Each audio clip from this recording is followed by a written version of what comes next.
CJ Flyer back with another YouTube video. It's official. It's finally happening. Buckle up, everyone. Ladies and gentlemen, boys and girls, the first big blockbuster trade rumor of the 2024-2025 NBA season. Jimmy Butler of the Miami Heat. The Heat are open to trade offers for Jimmy Buckets. And right now, the top teams in conversations appear to be the Dallas Mavericks, the Houston Rockets, and the Golden State Warriors. Now, as a Dallas Mavericks fan, I am very confused, and you will see why in a second. We're going to dive into the trade machine and figure out what's even in the realm of possibility, and why would the Mavs even think to do this. But first of all, we have to talk about Jimmy Butler. Who is Jimmy Butler? What do you get from Jimmy Butler in the regular season, in the playoffs? You know, we know he's a big name. We know he's a star. We've seen him perform and make his way to the NBA Finals twice in the last 5 seasons. So what do you get? Well, Jimmy Butler has not played more than 65 games in the regular season of the NBA since the 2016-2017 season when he was with the Chicago Bulls. Now, for anyone that wants to feel a little bit old, that was 8 seasons ago. That was a long time ago. Okay? He is not always readily available during the regular season. He is definitely not a regular season player. So any team that is trading for Jimmy Butler needs to be prepared to have the rest of the roster carry them into a playoff position. Which leads me to my first point, and that is, why in the world would any Western Conference team be interested in Jimmy Butler right now? 35 years old, history of injury issues, not being able to play, a full regular season. And in the Western Conference, you need to compete. It's a fight out there. You need to fight for a playoff spot. Whereas in the Eastern Conference, you can have a losing record, sneak your way into the play-in, no problem. So right off the bat, just confuses me a little bit as to why any Western Conference team would want to go for him, because if he's not going to be available during the regular season, you got to give up some of your depth to trade for Jimmy Butler. Well, then what's the point? You risk not even making the playoffs at that point. Now, as far as the playoff record goes, well, let me show you. He's available. He's ready to play. Tremendous. Played 22 of the 23 games in the 2022-2023 NBA season, making it to the NBA Finals versus Jokic and the Denver Nuggets. Obviously, we know how that turned out. Same with that 2020 Finals run in the bubble, going against Los Angeles Lakers. Played most, if not all, of the games. I'd have to go ahead and double check how many games they actually played. But yeah, he's been readily available in the playoffs. No issues for the most part in recent history, and especially on those 2 finals runs. So regular season, you're going to need the rest of the team to kind of carry the way. For the most part, Jimmy Butler's only going to be available for at most 75% of the games. And for the playoffs, no concerns, to my knowledge anyways. That being said, if we go ahead and start taking a look at the trade machine, the first issue that we have with Jimmy Butler going to the Dallas Mavericks, and please, all of my fellow Mavericks fans, don't throw up, don't vomit. It's okay, calm down. Let's not overreact yet, okay? But you look at this, you look at the salary, $48 million. Who on this, and the Mavs are in the second apron too, which I'm not going to pretend to fully understand the tax aprons at this point. Still a new thing.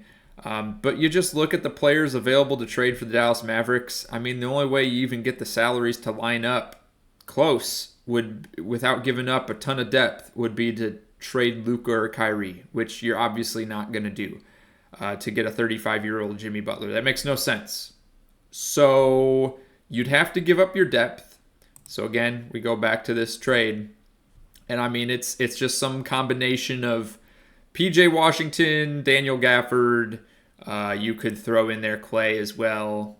I don't know why you would do that. Again, I guess with Clay, you're giving up offensive production for defensive production because Jimmy Butler is the better defender, but Clay is obviously the better offensive player. It just doesn't make any sense. It really doesn't. The Mavericks have a good thing going right now. They've won, where are they on? Like a 7-game win streak at this point. They've won, what is it? They've only lost one of the past, I think, 14 games now, if I remember. It's all from memory. I could look it up real quick, but y'all get the point, okay? I don't see why the Mavs would ruin such a good thing. Their team, as it is constructed right now, is, in my opinion, and a lot of people's opinions, constructed even better than the roster that they had that made it to the finals against the Celtics last year.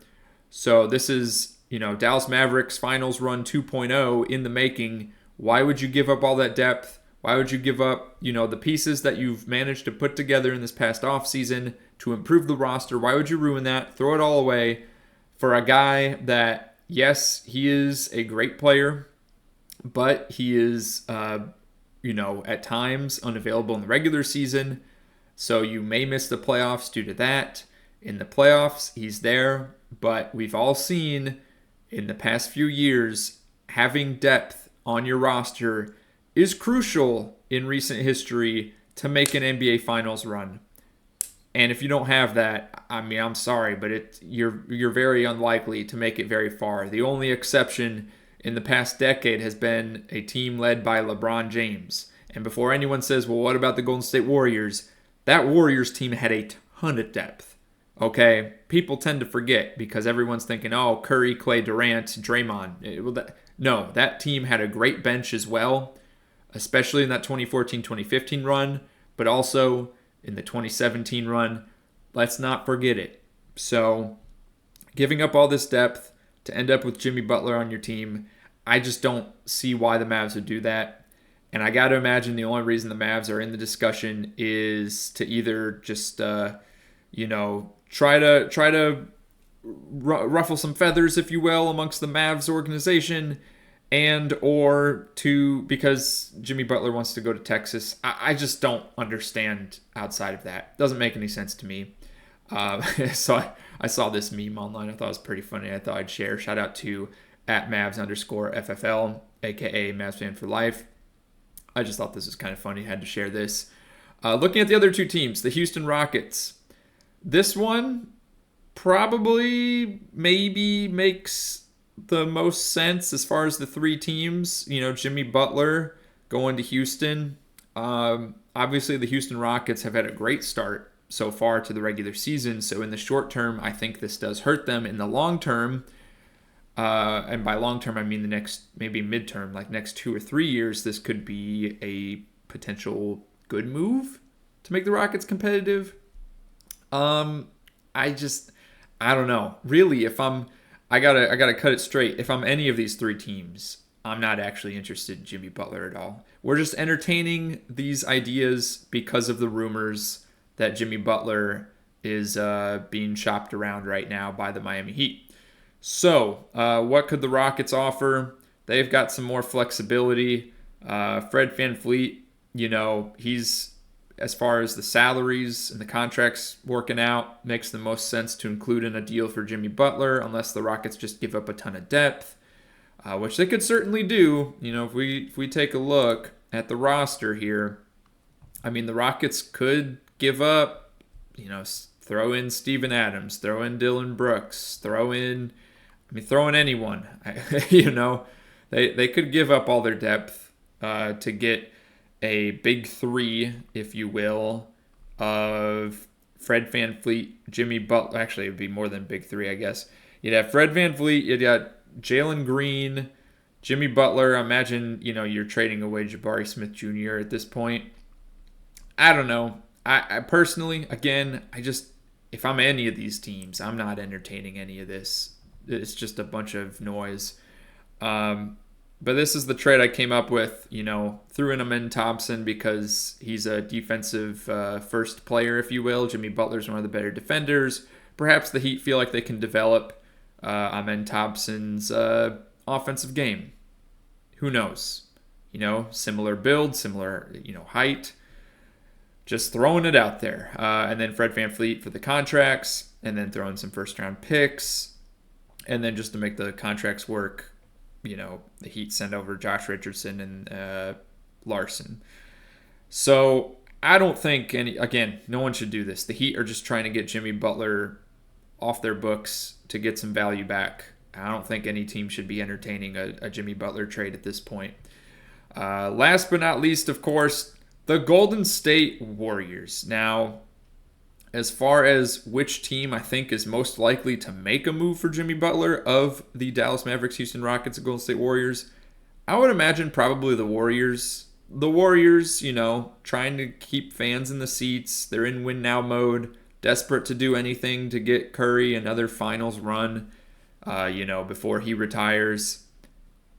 Trading for Jimmy Butler, although it might not make total sense on paper, just adding the star names to the roster, one last go at it, why not? Now, I would argue this would definitely make the Warriors worse. The Fanspo trade machine here says this gives the Warriors an extra 2 wins, but you're trading away 17 points per game in Andrew Wiggins, you're trading away Draymond Green, trading away some future draft picks for Jimmy Butler, and then Josh Richardson's thrown in there again just to make it work.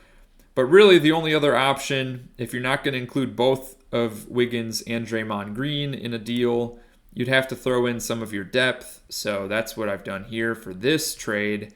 You could interchange Draymond or Wiggins here, and then you have a mix of some role players doing all we can to keep Buddy Hield and keep some of the young guys on the roster so that the Warriors aren't completely throwing away their future. But that's kind of how I see it. I mean, I don't know who's trading for Jimmy Butler at this point. I just don't get it. I really don't. He's 35 years old.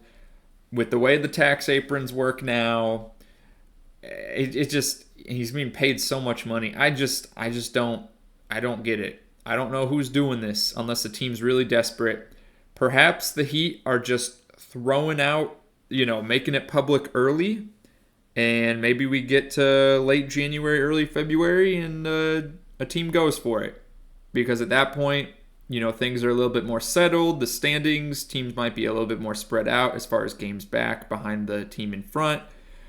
That is what I think was likely to happen. I do not see a Jimmy Butler trade happening before New Year's. I find it highly unlikely. I don't know what team would be desperate to do that right now. If we go ahead and look at the standings, I mean, the West is so close. And again, all of the teams rumored to be, teams Jimmy Butler's interested in, they're all in the West. They're all in the top of the West, 3, 4, 5. I just don't see why any of those teams are looking to shake things up at the moment because of how the West is right now. I mean, look, the 11th team in the West is only 6.5 games back. Yes, we're early in the season, but, compare that to the East. The 11th team in the East is 11 games back. So, just to put that in perspective, I don't think the Spurs are making the playoffs, but it's just to put in perspective, how close things are. And just to be mindful, I don't see it happening. But let me know. What do you think in the comments down below? As a Mavericks fan, I would hate it if the team traded for Jimmy Butler right now. Unless by some miracle there was some financial workaround to not give up the depth. But I don't think you ruin a good thing right now. Because right now, Mavs definitely have a good thing going. I'd argue the Rockets do too. Warriors, that's probably the best case I could see. Just because of aging Stephen Curry. Let me know what you think in the comments down below. And click one of the videos on your screen now for some more NBA discussion.